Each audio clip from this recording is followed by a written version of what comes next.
All right, so I just have a template up here. I did put a site there, but talking about roofs in particular, right?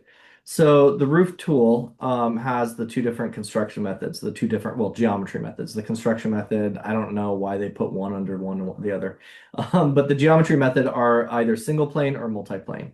Um, in my opinion, the multi-plane tool is great for like early SD stuff or when your roof is just really, really simple.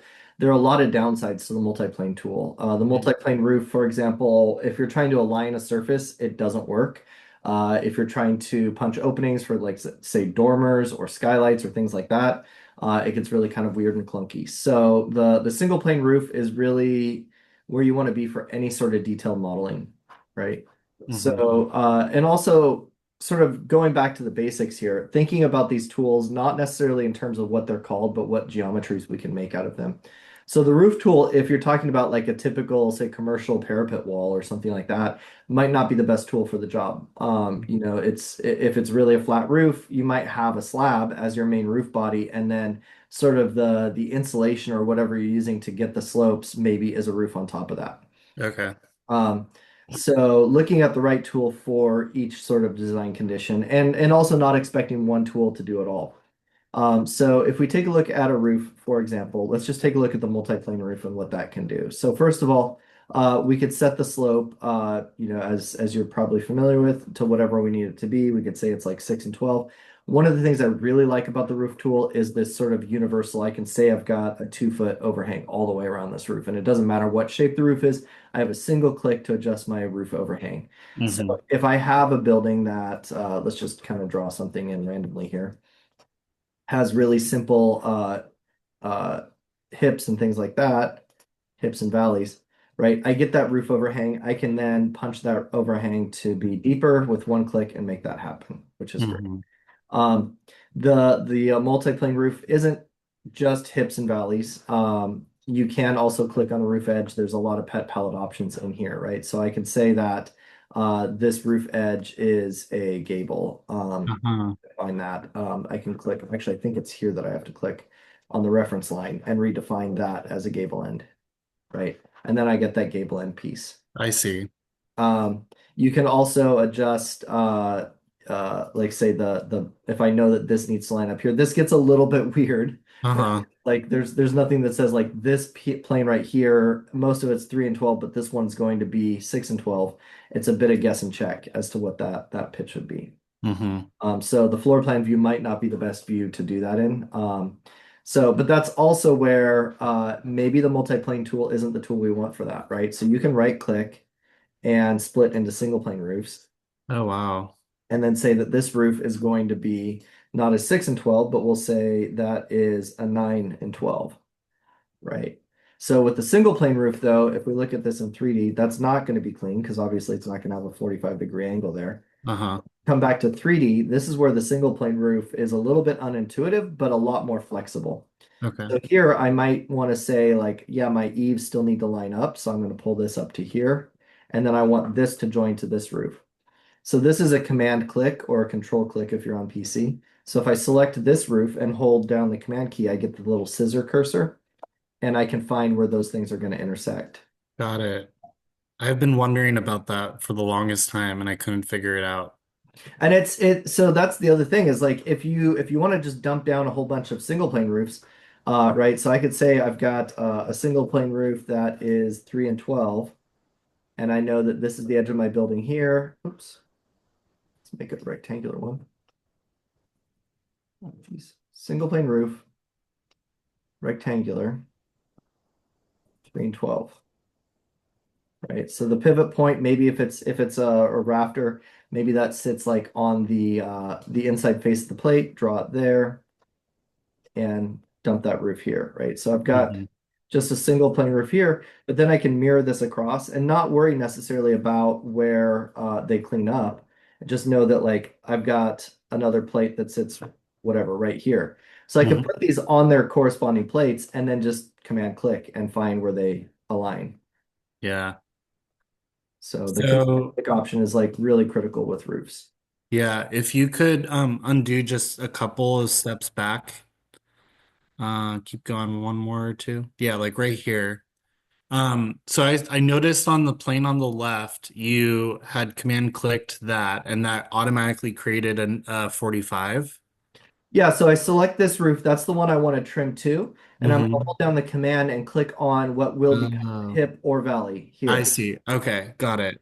And then So I have to select the other one here and then command click what's going to meet here. got it. Okay, I see So that. I'm sort of cycling through and selecting one, clicking the other, selecting the other, clicking the Yeah, on where they join together. got it.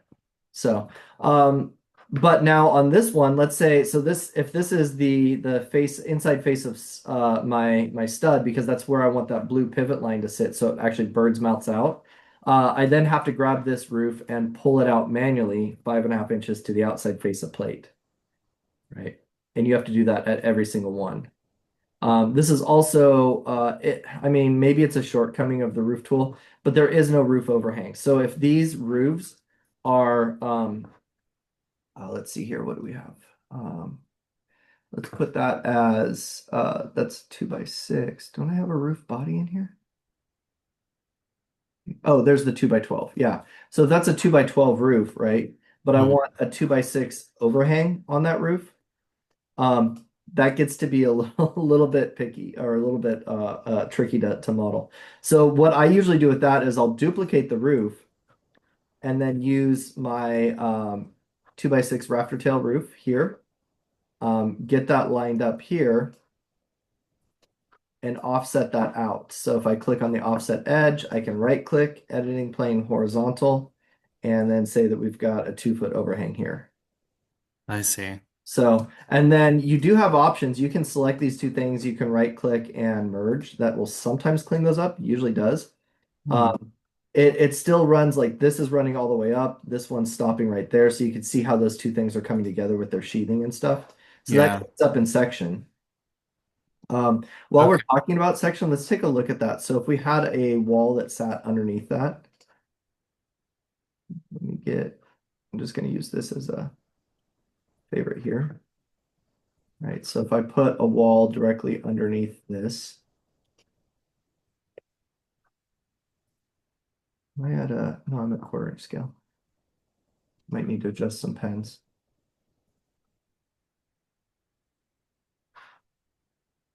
That on that line right there. And then I'll put a section through there.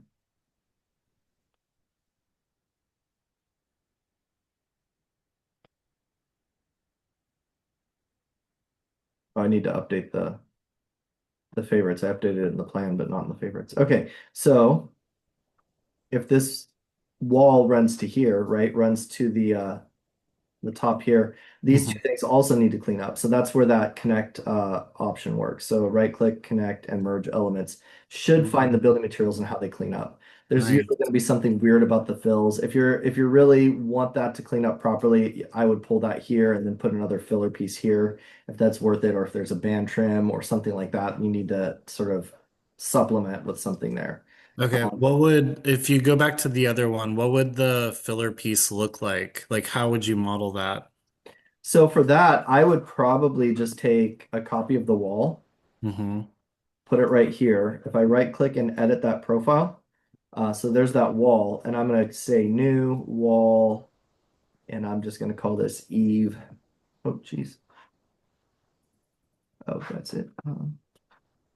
Wall. I accidentally hit enter instead of backspace. Eve filler. Right. So I only need the sheathing and the siding though. So I'm going to take that and remove that skin and that skin Mm, and say okay, and then apply that Eve filler to this wall. So it would be something like this. And then this could be on the trim layer so that it's not cluttering up my floor plan. got it. But it might be something like that. Or like if these are actual rafter tails, I might need to take this layer off and model those rafter tails with actual beams in order to get to that if they're open exposed rafter tails. Okay, got it. So a lot of different options there. Or maybe this has to include a soffit, right? So maybe I edit this composite to add a soffit to it or whatever. There's way too many sort of design configurations and options to bake it all into a template, but Yeah. those are some of the options that you might have. Okay. Okay.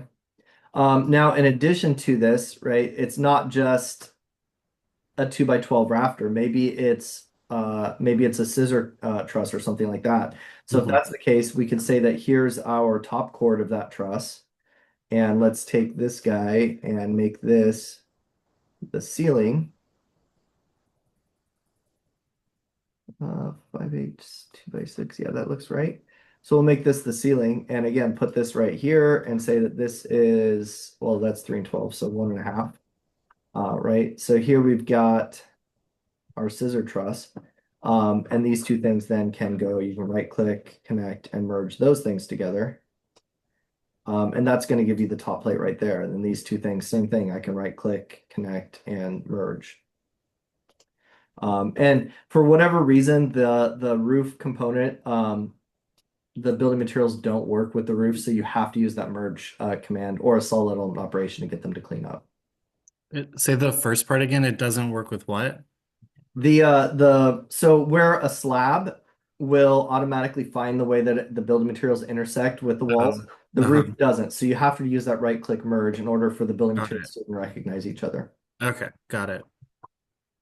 So that's a little bit about some of the roof possible conditions. Like I said before, with if you have like say a flat roof with a parapet or something, it Hmm. might be that that gets modeled with a slab. We'll just go ahead and use that as the example because it does have um, uh, right. So if it's a something like this, let's go back to that section here. Right, so maybe it's a really low slope insulation roof. So if I say that this is insulation, we could even say that that's foam board, sure.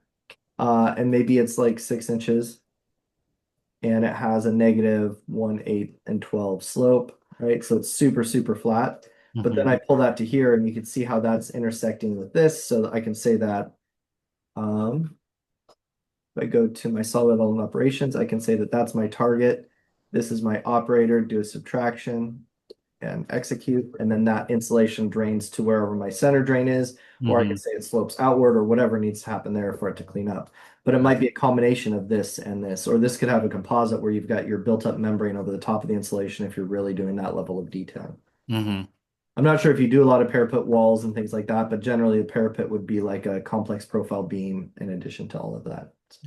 Yeah, well, I just finished an Eichler project and I didn't really model the roof that great. So it would, what, like, you would just, how would you do the parapet edge with what you were just saying, the complex beam?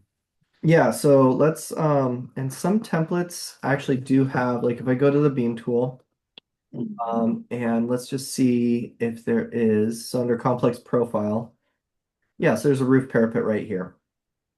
And obviously that's not going to be like your parapet type, but there's Hmm. one in here and we can use that as the starting point. Looks like it's even got a little wonky line type there, but let's go and pull it up here.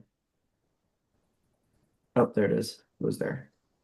Uh, it's going the wrong way. I'm just going to use the mirror function. But yeah, so that would be an option. And then your Oh, wall would cool. basically heel straight to that. Wow, it even has like the cant strip and As everything. the yeah, and that's Oh. the cool thing about the complex profiles. If I right click on this and say edit complex profile, this can be whatever shape you want with whatever Uh-huh. materials you want, right? So you could Wow. it could be just siding over sheathing over furring or framing or whatever. Like you could build this out, but it's all fills, right? These are all building material fills. So this is a brick wall, but it could just easily be siding. I could say that this is siding and pull it back. I can grab my key tool, pull this whole thing back, I don't know, 2 3/4 inches or something like that. And then when I close out and save, um, all of my parapets should be updated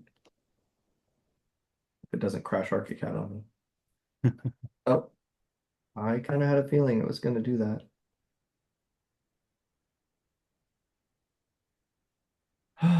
Well, let me get back in. So when you do the complex profile, and you can probably show me this in a second, is it also 3D modeled as well because it's all Yep. 2D line work? It's fills, but the fills are extruded and applied to beams. walls or Oh, columns. I see. Got it. Okay. So they're really just like I guess I don't quite understand the relationship of what is actually being drawn or modeled in order for that relationship to work. Is it just So if you think beams? about like the attributes like the composites, right? Those are your walls, your ceilings, your roofs, your slabs, all of those things. And it's just extruded building materials layered up. So you have your siding over your whatever. The Hmm. complex profile is just an extension or variation of that, where instead of just being all parallel planes, it's Hmm. whatever shape you want. Literally whatever shape you draft with whatever building materials, that's what's going to get extruded along that beam, column, or wall. Hmm. Got it. Interesting. So yeah, the complex profiles are super useful, especially for things like trim. If you're doing like let's say historic project or something where you've got a lot of crown molding or Hmm. exterior cornice work and stuff, um, any of those profiles that you can draw out, those shapes that you can draw out, can be applied to beams and columns as trim. Got it. So super Cool. useful there.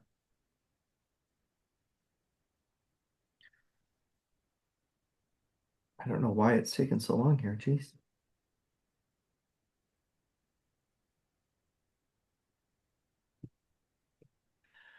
So yeah, most roofs though are going to be a combination of the roof tool and the slab tool for the roof ceiling components.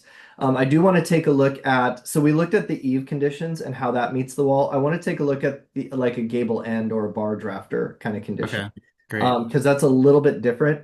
Um, you can't use the merge function on that, obviously, because you need that wall to run through the roof to have that gable end pitch. Hmm. If you do a solid element operation and there's a ceiling component applied to it, so let's go back to this one here, right? And if this, I'm just going to grab this and pull. So this is your main roof body, and this is the piece that we're using for that roof overhang. So here I'm going to pull this, come on, out, say 2.5 feet or 3 feet or whatever that overhang is, and we're going to rotate a copy of, oops, let's rotate a copy of this. There we go. I'm going to put this right here, same section. And we'll circle back and do a quick look at the complex profiles again. This happens sometimes when you trim roofs and stuff and then adjust them. They'll have like canted edges and weird things like that. The fix Uh-huh. for that is to come back in and make all edges vertical, apply to all, and say okay, and then they'll square back up. Got it. So this, for example, if this roof is running all the way to the ridge of this piece, that's fine. That can run all the way up to here. But um, if you do a solid element operation, so we'll go ahead and say here, go back to design, solid element We're operation. looking at a section through the scissor truss one. Is that what we're looking at? Yeah, that's what we're looking at. So this is bottom chord or the ceiling chord, and then this is the upper roof chord. Okay. So let's take a look at these in 3D. Make sure that we're running up correctly here, right? So this piece maybe runs all the way to the ridge, something like that. Hmm. And we'll go ahead and extend it over to here, right? So this needs to trim to this roof. So if I say that this is my operator, this is my target, I'm going to do a subtraction with upward extrusion and say execute, right? So that Hmm. seems right in elevation. And if we look at that in our section, it's going to trim to here, that's fine. But it's still not trimming to the ceiling piece. Right. Yeah. You could technically right click and say connect and merge elements here, and it'll find the building materials. But you notice it then messes up where it meets with the roof. Right. So that's where things get kind of screwy when you're trying to intersect and join those things. So with this piece running all the way to here, what I might do here is actually instead of trimming it to the main roof, I might say that this is my operator, this is my target, and do a subtraction with upward extrusion to this one, and then I Mhm. get that void.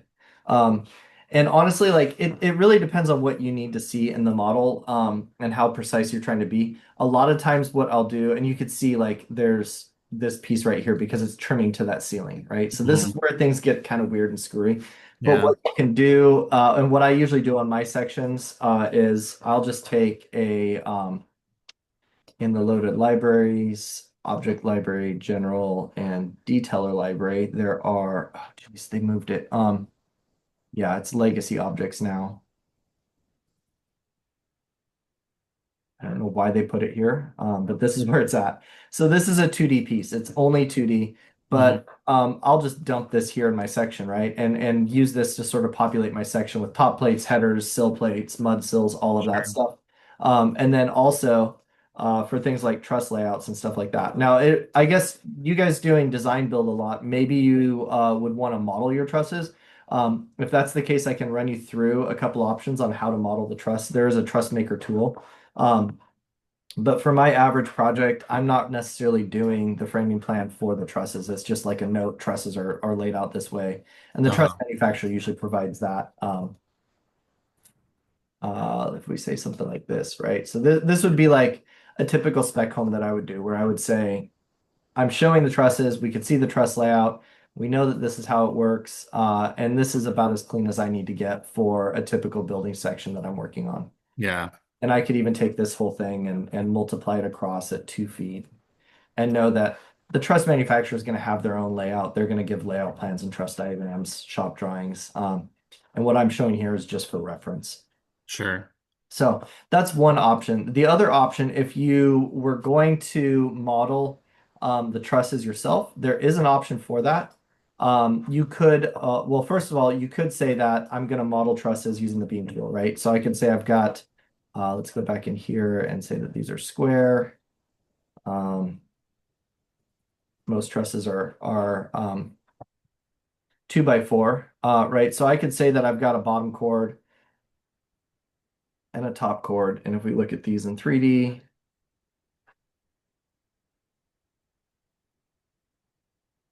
right? So I can actually model these trusses with beams and get as detailed as I want. This is kind of a high maintenance solution because roof pitches change. Now you've got like 3,000 beams throughout a project that you've got to adjust or Right. delete all, redo one, and array it around, whatever. So that is an option, and it's one that I've used for like sort of things on the higher end residential in order to show like fully coordinated models. The other option is if you know the center line of your trusses. Like let's say that I know my building is, oh, let's go CAD. I know my building is 30 feet across, and I'm just going to draw 3 and 12 line here, right? So if I know that this is, and let's say that that sits um, 18 inches up, mirror this across, intersect these. Oh, my work environment's being all screwy. So if these are the center lines of my trust members, right? And you could even, I mean, with this, you could even get detailed and say, I know that I have whatever kickers that do something like this. Hmm. Whatever, or if it's an attic truss or whatever it needs to be, right? You can basically set this up and say, and this is all just line work, and I can grab that stuff. Oh, geez. Copy it. I can go to, and I'm going to have to bumble through this, but there is this truss maker piece right here. It's been a while since I've used it, so it might take a little bit to get this figured out, but where was that at? No, it was in here. Oh, design extras. Truss maker, create truss. Um, Structural bearing layer doesn't exist. So we'll use the ArchiCAD layer. We set up the line type. We set up the surface. Right, so sure, insulation, that's fine. Height to story, etc., timber, hollow or profiled. Um, Truss profiles, you can see here that it's automatically picking up the selection that I have in floor plan.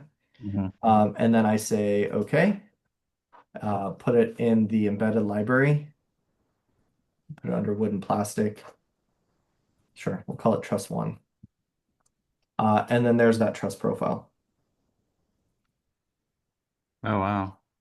It doesn't give you a whole lot of options. So if I select that and I go design extras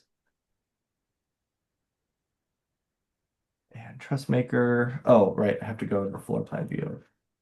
I think design extras. Sorry, this is one of those things that I don't use all that often. So if we say Mhm. edit truss, open a section elevation window for the 2D geometry. Oh, I see. It wants to see that in weird. I don't remember that being the case. Okay, so try this one more time. Um,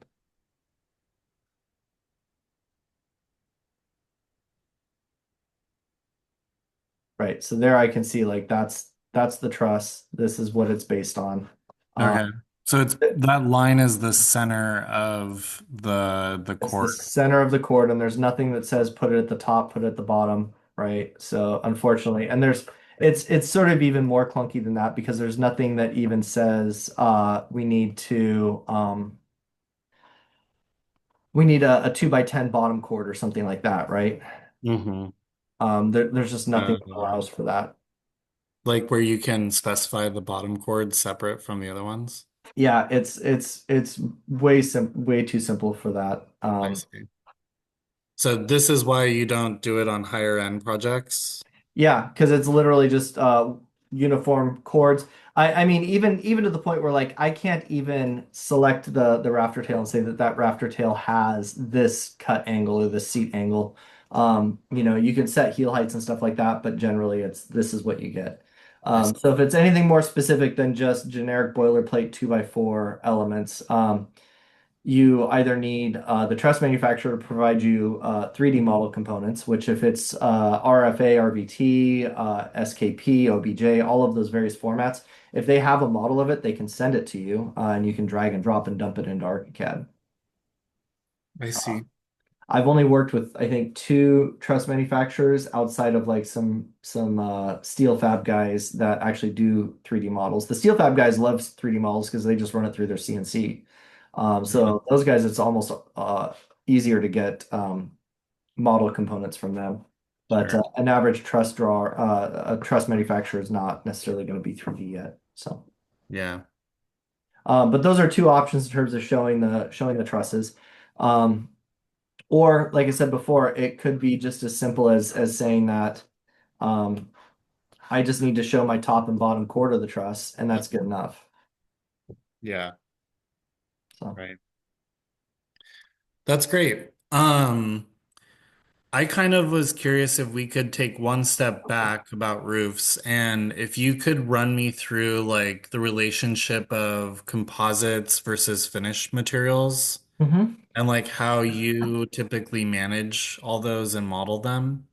Yeah, so with the composites, if I select that main roof and right click and edit that composite, most of my projects, the finishes are part of the composites. It's only when I get into like if somebody needs like really detailed renderings, where maybe I'll show like shingles or I mean asphalt shingles, you're not going to see the depth of the shingle on any rendering anyway.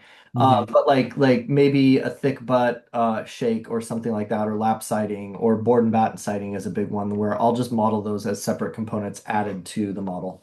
In Hmm. fact, I might have one. Let me see here. Which one is this? Yeah, so this is one that I'm working on developing down in Ashland. And I don't have the surfaces dialed in yet, but I do have I've modeled all the battens as separate components because we want to see that level of rendering. I see. I'm probably going to add in lap siding. I don't know. I might just use an AI plugin for that. But things like the rafter tails, the barge rafters, the fascia, all of that stuff is supplemental with beams, columns, whatever I need to make the trim look right. So here Okay. I have a main body roof that shows the soffit, and then I'm adding a bar drafter and fascia on top of that. Okay. So any sort of fascia and trim, are you modeling that not just for renders, but also like just for documentation as well? Yeah, absolutely. So that shows up in my building sections where we can see that 2 by 10 fascia or 2 by 8 fascia, Hmm. the relationship to the gutter, how that meets with the rafter tails and the soffits. Okay. So we can get really detailed. This is I mean these guys pay me a few $1,000s per permit set to, Hmm. to get a full. So I don't mess around with the time it takes to get to a high level of detail on these. Like half the time I'm masking crap out and just saying good enough, Yeah. get out a set of plans over a weekend kind of thing. Um, but you can technically get really detailed with a lot of those profiles, with a lot of that detail. And sometimes that takes extra complex profiles, sometimes not. If it's something like a rafter tail, or a fascia, it usually just needs to be a piece of square stock. So simple beam will do the trick. Okay. So, you start with the composite. It already has like a roofing finish on it. Mhm. But it doesn't come with a ceiling finish because that might be a flat ceiling that has its own finish on the bottom of it, It right? depends. So if it's like a 2x12, or whatever, maybe it's like TJI rafters or something like that, you might have that as the composite. So if we right click and say edit this composite, for example, right? Mm-hmm. This one it's literally just a subfloor piece of sheathing, 3/4 inch sheathing over 2x10 over 5/8. So it could include the ceiling. Um, and the same way that like if you have a floor structure, right? If you're literally just applying the ceiling to the bottom of the floor, that's fine. That could be part of that composite. But if we're talking about like a 2x10 joist and then like a drop ceiling or a 2x4 ceiling joist and mechanical chase in between, those would be Hmm. two separate slabs potentially. Yeah, okay, that makes sense.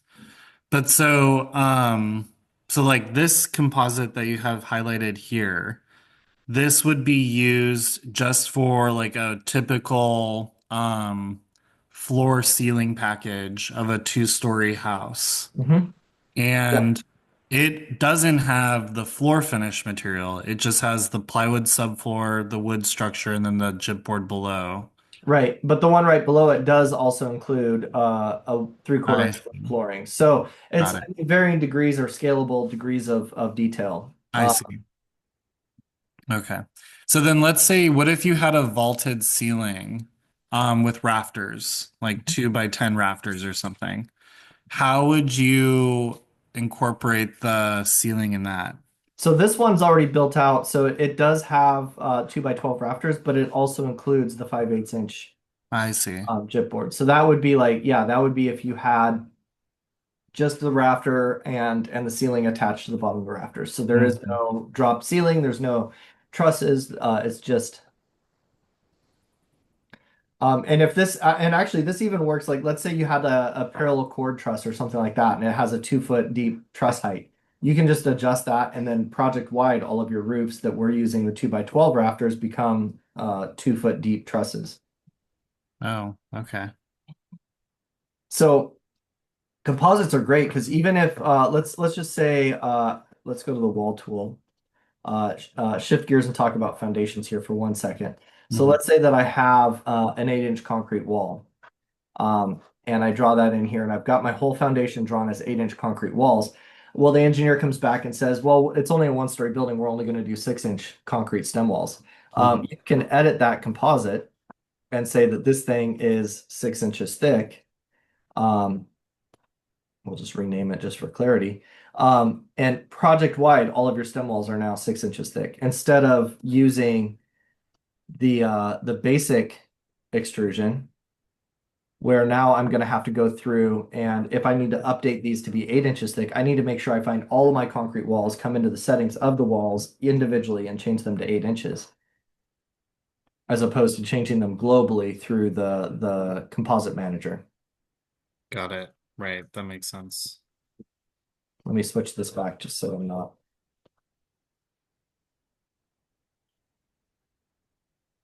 Yeah, so that same the notion of like composites being sort of a big picture global point of control applies to ceilings, roofs, slabs, anything using those composites. If we look at the composite editor, um, right, so those are the tools that can be applied to the walls, the slabs, the roofs, and the shells. Shells are probably least common, but that would be like if you're doing like barrel vaults or something like that. I see. Got it. Okay. So then you were showing an example where, like, if you had the rafter structure deeper than the rafter tails, and it looked like you had two roofs stacked on top of each other. Correct. So Um, let's grab that section and pull that back through here. So yeah, oftentimes that will be the method for modeling a rafter tail. mhm. Back into here, where the rafter tail is 2 by 6, but maybe the main body is, well, let's just go back to that, the 2 by 12, right? So here's the 2 by 12, and we'll say that that's 3 and 12, right? So those two things might overlap. It technically doesn't have to overlap, they just have to abut. But that would be a possible solution for modeling those. If you have a situation where you have exposed rafter tails, let's take a look at that. So I think that there is one in here that's just, yeah.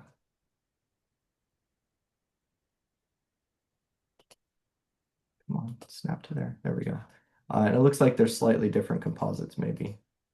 Like this roof finish is different from that roof finish. But for the sake of just looking at the rafter tails, right? So that would be where I might have a 2 by 6 beam modeled there. So let's dump that in.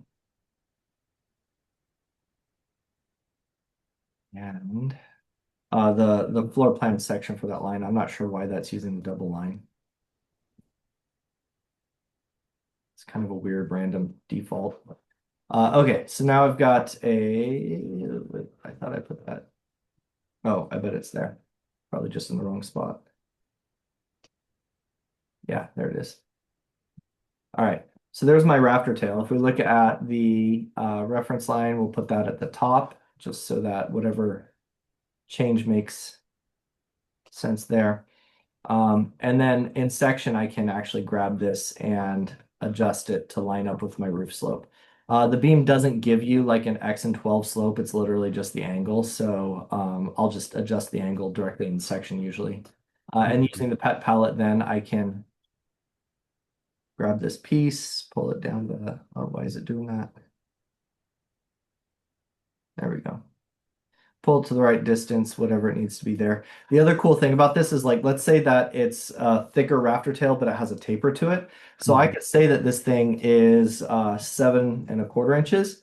And then under the segment options here, I can say that it's going to be segmented and add a segment to this. So the lower piece right here maybe has a taper to it, right? So it goes from 7 1/4 to 3.5 inches. So you can Wow. actually, with one single beam, you can create those sort of tapers or those not, you could even notch it. I could say that um, that starts at 5.5 inches, right? And it creates a notch. You could Wow. even really edit that in the section as well. Um, so, so maybe that notch is vertical. So you get a lot of play in terms of like with a single beam, getting rafter tails to be pretty creative. Right.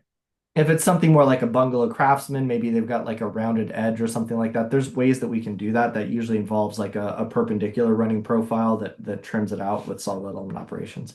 Uh, Oh, but you get one dialed in, and when that's your rafter, get to it. Then I just select it either in plan, elevation, or 3D, and then use the multiply command to say that those are 2 feet on center, just like we did yeah. with the 2D component of it. But if you're going through the effort of modeling the rafter tail, right, you could also just as easily say that we're going to have, oh, not there.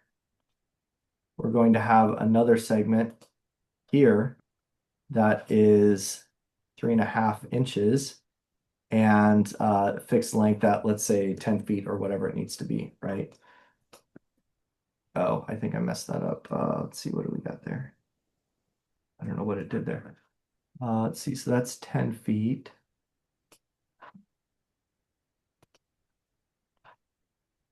It's 2 feet.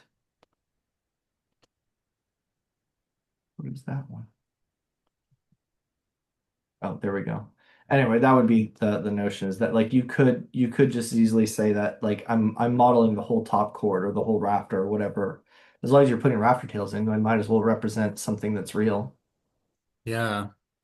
Wow. And then since I might be saying this wrong, but since it's a complex profile, it's changing every single one that is its No, associated this one is with it. not a complex profile. This is just a segmented beam. So if I were to set this piece here, for example, to 6 inches instead of a foot, it's only changing that one instance. Oh, okay. I thought I saw all of them change. Did you have all of them selected? Is that why? I had them all selected I before. see. Yeah. Okay, So okay. like I'm selecting them all as a group. I see. Okay. Yeah. So if it were a complex profile, because the complex profile is an extrusion along a vector, and I've seen people do this before, is basically model the rafter tail and then model the beam as like an inch and a half long beam, but it's like whatever, 12 feet wide. Um, Mhm. to me, that's always been a little bit weird and messy to model like a truss as a profile, but it is possible. It's an option. I've seen it before. Very cool. So yeah, the complex profile is going to run along the vector. So if I were to apply a profile to this, for example, just as an example, we'll do that, right? So it only adjusted that one end, but that's basically, so that's running that profile that direction. I see. So yeah, this doesn't give you global control over what those raptor tails and those profiles are because they're literally just the segmented beams.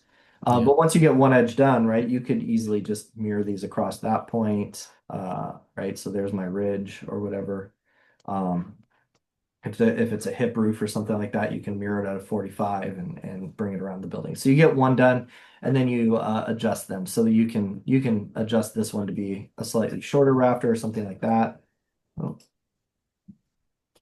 oh, it's because it's a fixed length thing. Has to be a percentage of the length to be adjustable. Anyway, Hmm. uh, yeah, so you can get to modeling things like hips and valleys and stuff like that with the beams. Um, but early on, schematic stuff, I always recommend just like top chord is a roof, bottom chord is a roof, or Okay. top chord is or roof is roof body is a roof, overhang is a separate roof, drop ceiling is a roof or a slab. Because that's the other part of this is if it's not a vaulted roof, um, oh, we didn't have that in there.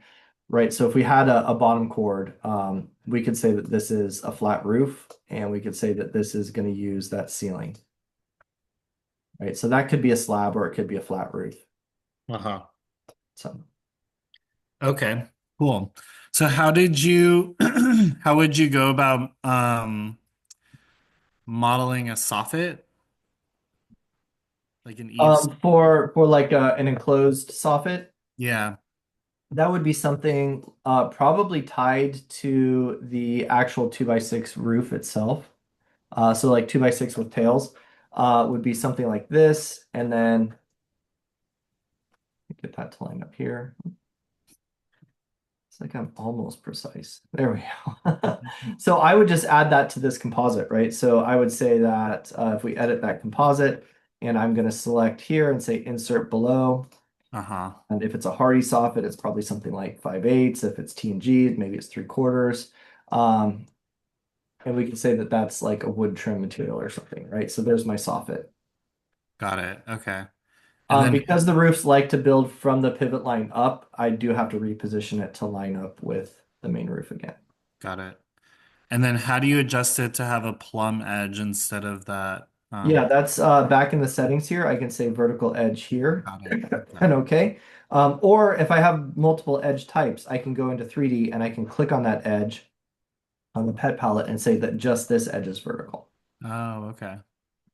It's pretty rare that you have some that Hmm. are plumb and some that are perpendicular, but if that's the case, well, actually, it's not rare at all because if you think about like a valley is not going to usually have a plumb edge if there's different pitches. So it does happen where some edges need to be mitered to other roofs, but the eave needs to be a plumb edge. Uh-huh. Do you ever do things like gambrel roofs or pitch changes or things like that? Haven't come across that yet. Okay, because there are options in the for pitch breaks in the multi-plane roof Oh, um, interesting. Like from a single plane? from a single plane. So if I have something like this where it's a hip and valley kind of condition, I can come into the multi-plane geometry here and I could say, yeah, we're 2 and 12, but I want to go 2 and 12 to a certain point and then go up to 6 and 12 after that. So I can come to here and say that pitch number 2 is 6 and 12. I can say that this height is 0 and this height is 2. Um, and it's always guess and check, but that's where I get this other pitch break option so that I can pull this to here Mm. and get something Very like a cool. Pizza Hut. Walker Warner did a project in Hawaii where they had these sort of pitch break roofs, and for the longest time it was their model practice exercise for new hires, but like we always called it the Pizza Hut house. It Um, does resemble the Pizza Hut for sure. yeah, and you can even get into like adjusting these pitch breaks here and like putting gable ends and Oh, that's really other pet cool. palette options here. The downside to this multi-plane roof, there's several downsides, but one of them right out of the gate. So if we have standing seam metal roof, for example, if I want the standing seam to be built off of the center line, well, first of all, you can see like left to right, they don't line up. Yeah, There's the document, creative imaging, align texture, set origin. If I say I want to align to the center here, it does nothing. It does not work for the multi-plane roof. I see. Are you bringing that to Budapest? Yeah, it's on the long laundry list. I'm not sure how much of that list I'm going to get through before they just move on, but I've got a couple of coffee meetings with some of the developers, the head of marketing. Wow. So you So have a lot of influence. I don't know about influence. I'm just like I'm the squeaky wheel that they try to grease just enough to get me to shut up every couple of years.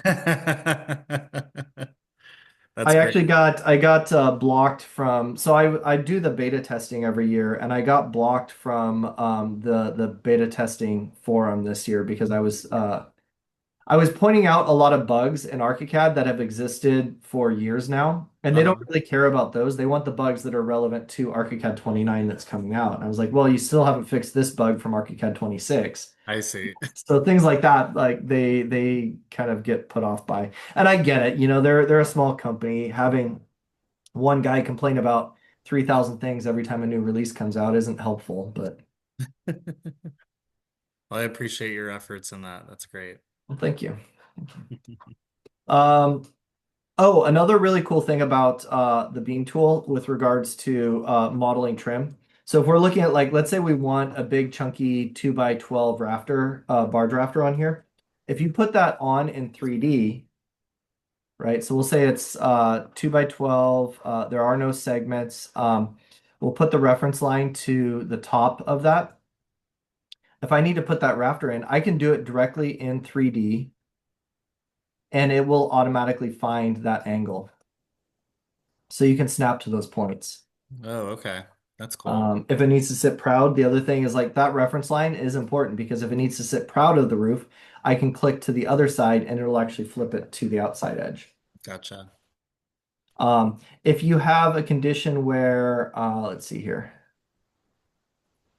let's go to this roof, for example. Right, so I want it to, I'm going to delete this. I want it to come around the corner here. Let's go to one that has a corner. This is where it gets a little bit messy. So if I say I've got a 2 by 12 fascia here, oh, right, I have to default it to be horizontal. I've got a 2 by 12 fascia here, and I need that to turn and become a bar drafter. Mm-hmm. Oh, wow. These miters get real messy. It does not like that. If this is not a plumb cut and it's rotated, then it's fine. If we look at what are we at here? So that's a 1404. If this is rotated to match, oh, negative, it will clean up. But if that's not the design intent, usually what I'll do there is I'll set this to a separate layer.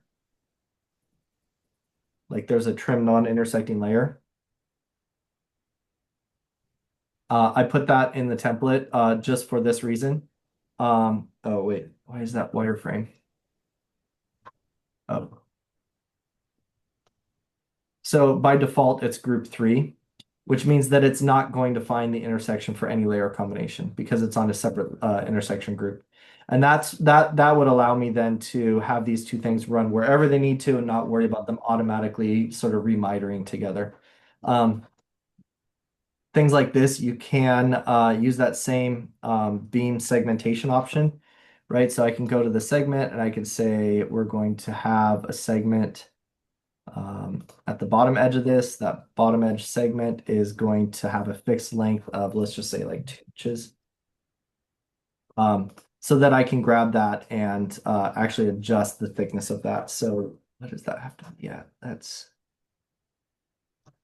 I don't know what that thickness would come to.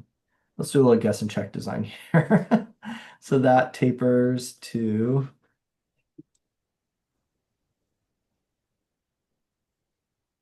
I don't know why it always goes really wonky like that. Like I got it backwards.